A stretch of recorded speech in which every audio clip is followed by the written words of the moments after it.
Um almoço em Brasília revela como jornalistas e políticos circulam nos mesmos bastidores, transformando a independência editorial em um jogo de interesses. O caso de Daniela Lima, demitida da Globo, expõe a proximidade entre a velha imprensa e o governo. Esta é o Visão Libertária, sua fonte de informações descentralizadas e distribuídas. Ajude a propagar as ideias de liberdade. Deixe o seu like e compartilhe com seus amigos. Um artigo seu pode virar vídeo aqui também, sabia? Este artigo foi sugerido por megacosmos.com, escrito por Curuminha, revisado por historiador libertário e narrado por Gordinho Caipira. A imagem vale mais que 1000 discursos sobre independência editorial. A jornalista Daniela Lima, recentemente demitida da Globo News, foi flagrada pelo portal Marrapá almoçando com o ministro da Secretaria de Comunicações do governo Lula, Sidônio Palmeira, na terça-feira, dia 12 de agosto, no Hotel B, em Brasília. O encontro, registrado apenas alguns dias após sua saída da emissora carioca, expõe com clareza cristalina como funciona o sistema de comunicação no Brasil. Uma dança coordenada entre governo, mídia corporativa e interesses políticos que corrói qualquer pretensão de jornalismo verdadeiramente independente.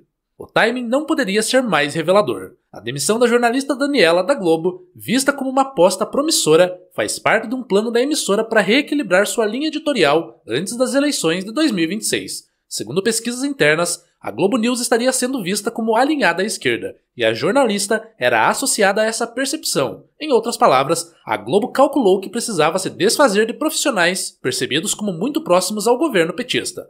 Mas o que o flagrante sugere é que essa proximidade não era apenas percepção, era realidade concreta, materializada em almoços reservados com o ministro petista.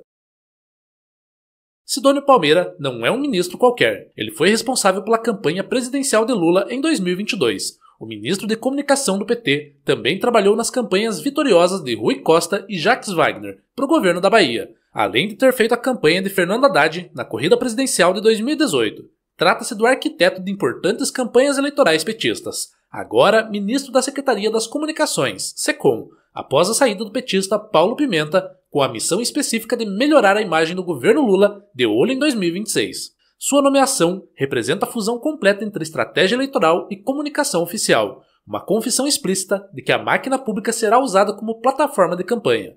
O episódio ilustra com perfeição o que estudiosos da comunicação chamam de porta giratória entre mídia e poder. Jornalistas transitam entre redações e governos, carregando consigo não apenas contatos, mas compromissos e expectativas. Quando uma profissional é demitido de uma grande emissora e dias depois está almoçando com o ministro responsável pela comunicação governamental, as possibilidades são evidentes. Ou está negociando uma posição no governo, ou mantendo canais abertos para influenciar a cobertura jornalística, ou ambos. Essa promiscuidade entre a imprensa e o poder não é acidental, é estrutural. As grandes emissoras operam sob concessões públicas, dependem de verbas publicitárias estatais e mantêm relações comerciais complexas com o governo. Seus principais executivos frequentam os mesmos círculos sociais dos políticos que deveriam fiscalizar. Nesse ambiente, a independência editorial torna-se uma ficção conveniente, mantida apenas enquanto não conflita com interesses maiores. O caso ganha contornos ainda mais preocupantes quando consideramos o perfil de Palmeira. Lula empossou o marqueteiro Sidônio Palmeira na SECOM, achando que o problema do governo é apenas de comunicação deficiente.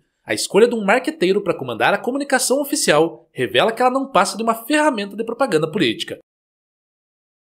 A fronteira entre comunicação governamental legítima e propaganda eleitoral desaparece completamente. Seria ingenuidade imaginar que esse fenômeno se limita à Rede Globo ou ao governo atual. O sistema brasileiro de comunicação foi desenhado para produzir exatamente esse tipo de relacionamento promíscuo com o Estado brasileiro. Concessões controladas pelo governo, verbas publicitárias como instrumento de pressão, regulamentações que favorecem grandes grupos. Tudo contribui para criar um ambiente onde a independência jornalística é constantemente ameaçada por interesses políticos e econômicos. E sabemos bem que as empresas jornalísticas realmente independentes e honestas não ganham R$1 sequer do governo, e muitas vezes são ameaçadas e censuradas. A diferença hoje é que essas práticas estão sendo expostas com maior frequência. As redes sociais e veículos independentes capturam momentos como o almoço de Daniela Lima, forçando discussões que antes permaneciam nos bastidores. É claro que esse tipo de imagem e notícia nunca sairia ao público há 20 anos atrás, quando não havia redes sociais e a internet era quase mato vazio. Hoje, com tanta exposição e facilidade de registrar fotos e publicá-las em redes sociais, o público brasileiro está desenvolvendo uma percepção mais aguçada sobre como funciona o sistema de comunicação. Felizmente, as pessoas passaram a questionar as narrativas que antes eram aceitas sem contestação. O caso de Daniela Lima não é isolado. Faz parte de um padrão preocupante que se repete na imprensa brasileira. Poucos dias antes, o jornal O Estado de São Paulo demitiu o fotógrafo Alex Silva, de 63 anos, após 23 anos de trabalho na empresa. Silva foi autor da foto que flagrou o ministro Alexandre de Moraes fazendo um gesto obsceno durante o clássico entre Corinthians e Palmeiras, no dia 30 de julho, na Neoquímica Arena. A imagem circulou amplamente nas redes sociais, mostrando o ministro do STF respondendo com o dedo do meio às vaias da torcida.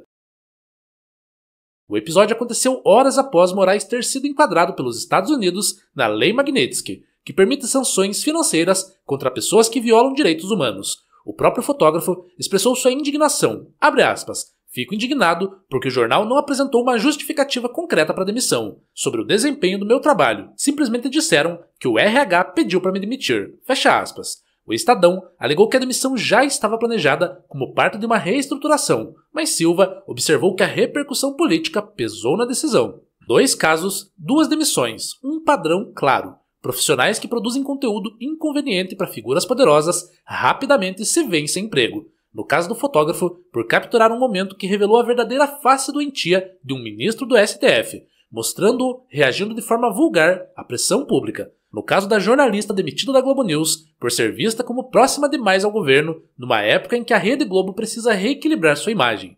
Para os consumidores de informação, episódios como esses deveriam servir de alerta sobre a necessidade de diversificar fontes e questionar motivações. Quando jornais mantêm relações próximas demais com o poder, seja qual for o lado político, ou quando fotógrafos são punidos por registrar momentos inconvenientes, a capacidade da imprensa de exercer o papel de cão de guarda da democracia fica comprometida. A credibilidade, construída ao longo de anos, pode ser destruída por uma foto, um flagrante, uma evidência de que os bastidores são diferentes do que se apresenta ao público. O sistema atual não beneficia nem a vontade popular, nem o jornalismo imparcial e de qualidade. Ele produz uma mídia domesticada e desonesta, que evita confrontar o poder de forma consistente, preferindo manter relações cordiais que garantem acesso privilegiado a oportunidades futuras. O resultado é um jornalismo que se tornou parte do problema que deveria investigar. E muitos brasileiros, cansados das narrativas falsas, estão percebendo esse grande problema com a grande mídia. A solução passa por mudanças estruturais profundas. Fim do sistema de concessões públicas, eliminação de dependências de verbas estatais, fim de leis que concentram o mercado em empresas poderosas e estabelecidas. Enquanto grandes grupos controlarem o fluxo de informação com a bênção do Estado, continuaremos vendo almoços como o de Brasília e continuaremos questionando se o que chamamos de jornalismo não é, na verdade, apenas uma forma sofisticada de relações públicas. O flagrante de Daniela Lima com Sidônio Palmeira não é um escândalo isolado, é um sintoma, revela um sistema onde as fronteiras entre jornalismo, política e marketing se dissolvem completamente. Em uma sociedade minimamente decente e séria, tal proximidade seria vista como conflito de interesse inaceitável. No Brasil de hoje, parece ser apenas mais um dia normal nos bastidores do poder.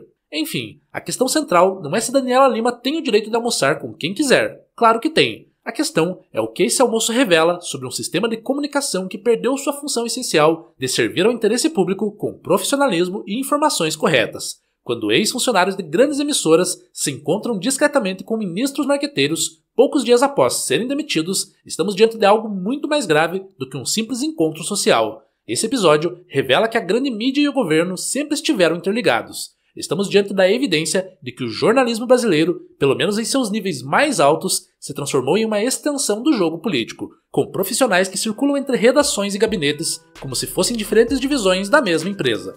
O público merece melhor, a democracia exige melhor, e talvez seja a hora de construir um sistema de comunicação que finalmente entregue isso. Obrigado pela audiência, este é um canal colaborativo, participe você também. Cadastre-se agora mesmo em nosso site visãolibertaria.com e envie os seus artigos por lá. Os colaboradores recebem recompensas em Bitcoin. Inscreva-se no canal e clique no botão da campainha para ser avisado de novos vídeos. Até a próxima!